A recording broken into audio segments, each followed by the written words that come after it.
একদিন হযরত ইদ্রিস আলাইহিস সালাম তার ইবাদতখানায় আল্লাহ তাআলার জিকিরে মশগুল ছিলেন। এমন সময় একজন ব্যক্তি হযরত ইদ্রিস আলাইহিস সালাম এর নিকট আসলেন।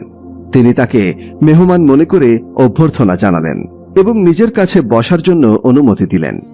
হযরত ইদ্রিস আলাইহিস সালাম বুঝতে পারেননি মূলত এই ব্যক্তি ছিলেন মালাকুল মাউত হযরত আজরাইল আলাইহিস সালাম।